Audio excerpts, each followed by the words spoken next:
Hello friends, আমি সঙ্গীতা। আমি নিয়ে এসেছি আবার একটা নতুন ব্লগ।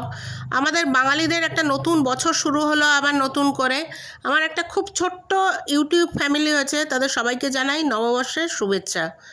সবাই ভালো থাকুন, সুস্থ থাকুন।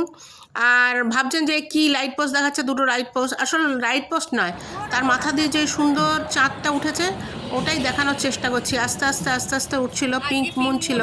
এটা হচ্ছে যেদিনকে হনুমান জয়ন্তী ছিল সেদিনকার ছবি।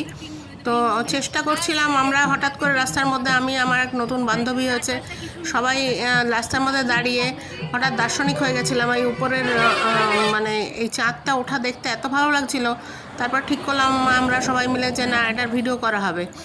আর মনে হচ্ছিল যেন আজ উপরেও আকাশে বজরংবলীর জন্মদিন পালিত হচ্ছে, সেই উপলক্ষে যেন বিশাল বড় একটা কেউ দ্বীপ জ্বালিয়েছে। পাহাড় দেখুন, মনে হচ্ছে মেঘটাকে যেন ওটা পাহাড়, আর পাহাড়ের উপরে লাইটটা যেন প্রদীপের আলো যেন ঝলমল করছে। আর এই উদয়পুরিয়া মোড়, এই যথারীতি জ্যাম। এই যে আমি, আমার বান্ধবী, আমার ছেলে, তার মেয়ে সব দাঁড়িয়ে আছি। উদ্দেশ্য হচ্ছে ওই মন্দিরটায় যাওয়া। এখানে যেখানে লাইটটা জ্বলছে, এই যে আরও ডিটেলসে দেখিয়ে দিচ্ছি আপনাদের। এই সামনে যে মন্দিরে পতাকা দেয়া রয়েছে, আর খুব সুন্দর করে সাজানো হয়েছিল। প্রায় 2-3 দিন আগের থেকে এই পতাকাগুলো সাজানো হচ্ছিল। আর এই স্কাই শট একের পর এক ছাড়া হচ্ছিল। আর ভীষণ সুন্দর লাগছিল আকাশের দিকে তাকিয়ে। কিন্তু এই মন্দিরে এত ভিড়, ভেতরে ঢোকা যাচ্ছিল না।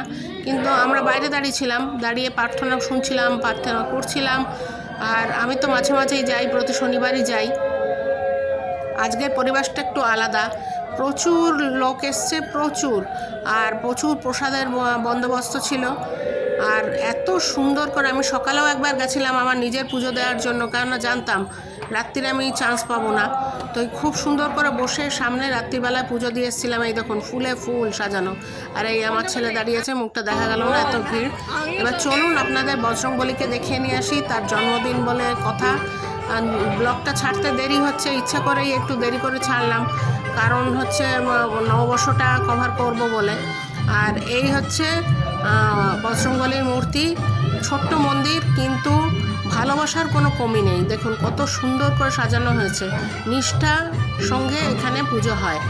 আর আমার এই ব্লগটা যদি ভালো লাগে, প্লিজ একটু লাইক করবেন, একটু শেয়ার করবেন, একটু সাবস্ক্রাইব করবেন, প্লিজ একটু শেয়ার করবেন।